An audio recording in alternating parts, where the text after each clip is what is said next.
Olá, meu amigo e minha amiga, sejam mais uma vez bem-vindos aqui ao nosso canal. Pessoal, mais um conteúdo importantíssimo. Quando o INSS fica sem recurso contra uma decisão, exatamente isso. Nós, segurados, né? Todos segurados, chega um momento que tem problema aí com relação a recursos. Mas o INSS também tem, tá, pessoal? O INSS enfrenta dificuldades aí para recorrer de decisões judiciais contrárias, principalmente por conta da alta quantidade de processos que envolvem benefícios. O volume expressivo de ação somado a complexibilidade das análises e a limitação de recursos humanos sobrecarrega o setor judiciário da instituição. Muitas vezes o INSS acaba perdendo prazos ou apresentando defesas insuficientes, o que limita suas chances de sucesso em reverter decisões favoráveis aos segurados, especialmente quando essas ações chegam a instâncias superiores à justiça. É lindo ouvir isso, né? Porque quanto segurado não sofre administrativamente quando entra com recurso no INSS. Outro obstáculo enfrentado aí pelo INSS é a necessidade de fundamentar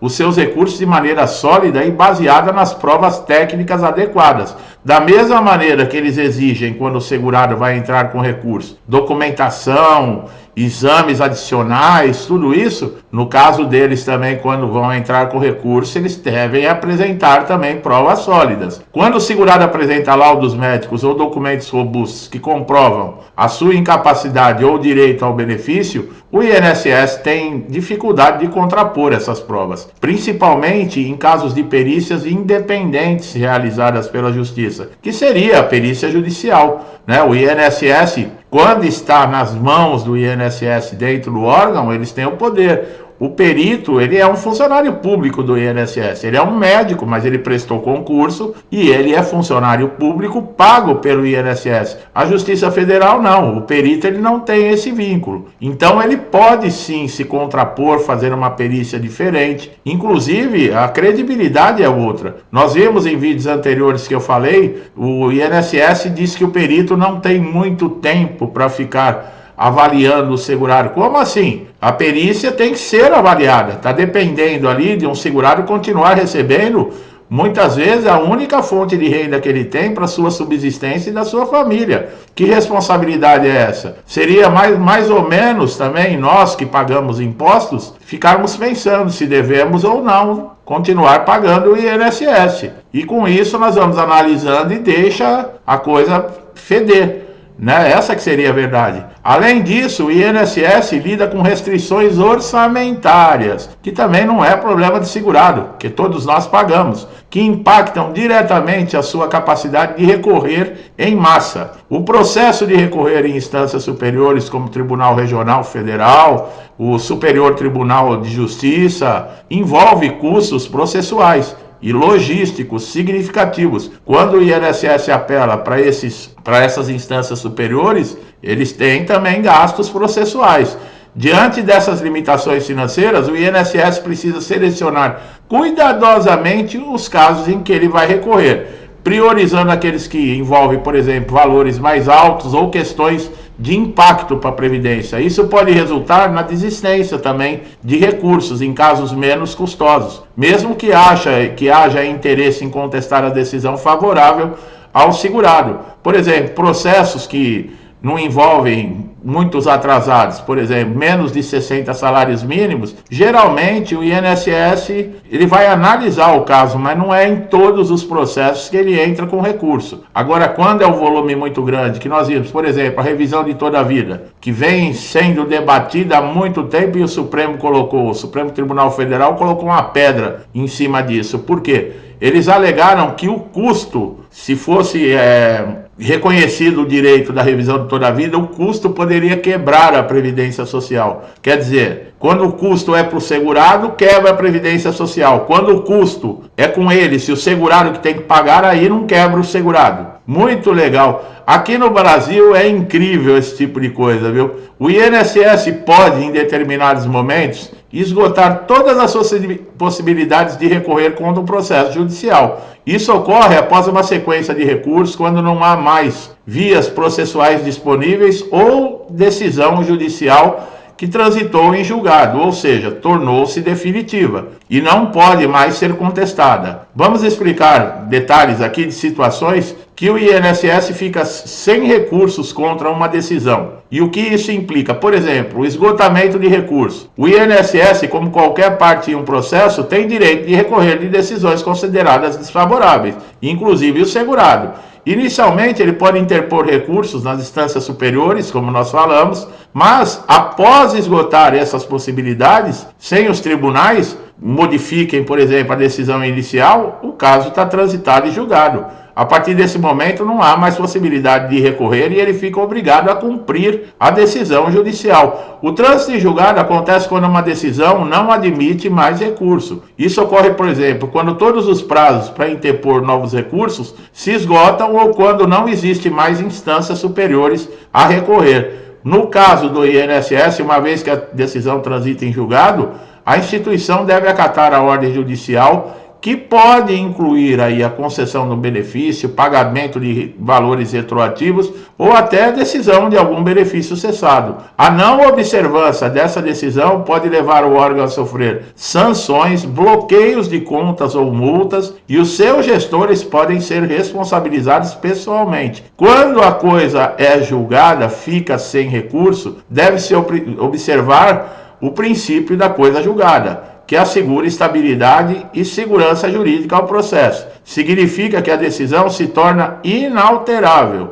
e o direito do segurado que expressou a ação é garantido de forma definitiva. Nesse contexto, não pode mais questionar novamente o que foi decidido, a não ser que surjam fatos novos que justifiquem a revisão, o que é raro e deve seguir procedimentos específicos. Então veja bem, o cumprimento de decisão, quando esgota todos os recursos, o INSS, depois da sentença, ele é obrigado a cumprir. Não tem esse papo como nós acabamos de ver agora, vai quebrar a Previdência, nós estamos sem funcionário, nós estamos com problema, o nosso sistema é muito lento. Isso não existe, pessoal. Quando é o segurado que tem que pagar, é o segurado que tem que ter a responsabilidade, não tem nada disso. Em resumo, o INSS, fica jogando. Os segurados, quando vai se mudar uma norma, uma diretriz, fazer uma lei, algo nesse sentido, nunca perguntam para o segurado se é conveniente, se vai melhorar a vida do segurado.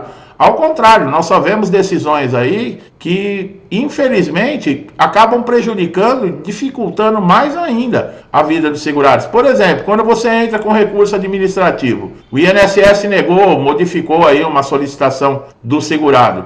Esse tem direito de recorrer administrativamente. O recurso é a primeira tentativa, vai questionar a decisão do INSS, sem precisar recorrer à justiça ainda. O segurado vai apresentar o recurso no próprio INSS. Geralmente o prazo é de 30 dias, mas o INSS não cumpre. Durante esse processo, o INSS vai revisar, por exemplo, documentação, alegações do segurado, para verificar se houve um erro na decisão ou se ela foi correta. Esses recursos administrativos podem passar por instâncias diferentes dentro do próprio INSS, sendo que as principais são a Junta de Recurso e o Conselho de Recursos de Previdência Social, que funcionam no órgão revisor de decisões.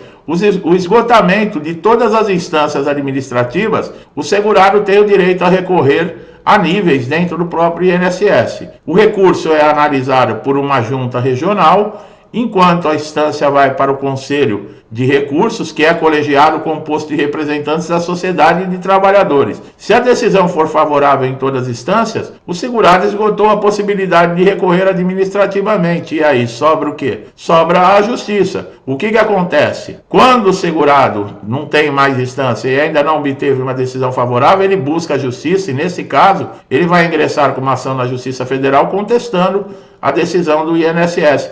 Essa ação permite uma nova análise do caso sob o ponto de vista, com a possibilidade de novos documentos, novas provas. É isso aí como funciona, pessoal. E nós estamos agora diante de um pente fino. Muitas injustiças vão acontecer, porque esse pente fino, ele não está brincadeira, foi uma das maiores convocações que teve, e o INSS colocou essa novidade de estipular meta financeira em dinheiro, 10 bilhões de reais, quer dizer, só aí já deixa em dúvida se realmente o que querem com o pente fino é combater fraude irregulares ou arrecadar dinheiro, mais dinheiro do que já estão gastando? Quer dizer, fica uma dúvida, é o que eu falei. Ninguém pensa no lado do segurado, só pensam em fazer normas, leis que acabam prejudicando cada vez mais. Nós temos a inteligência artificial que eu citei aqui em outros vídeos. Ela pode ser futuramente algo bom, porque pode acelerar, por exemplo, o processo de análise,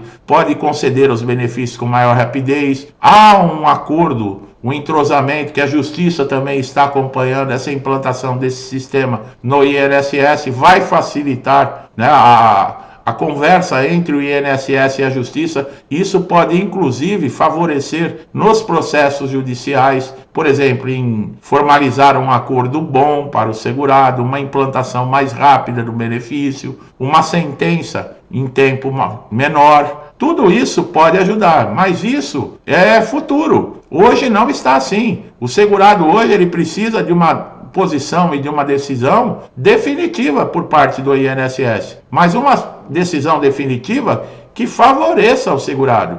Quando o perito não tem tempo para fazer análise. Se ele não tem tempo, concede o benefício. É a mesma coisa que chega uma doença, por exemplo. A maioria dos peritos são clínicos gerais. Chega uma doença nova, uma dessas doenças que aparecem e não se tem noção. Vamos colocar a Covid. Até hoje as pessoas, esses especialistas do mundo todo, ainda não conseguiram decifrar direito o que é esse vírus.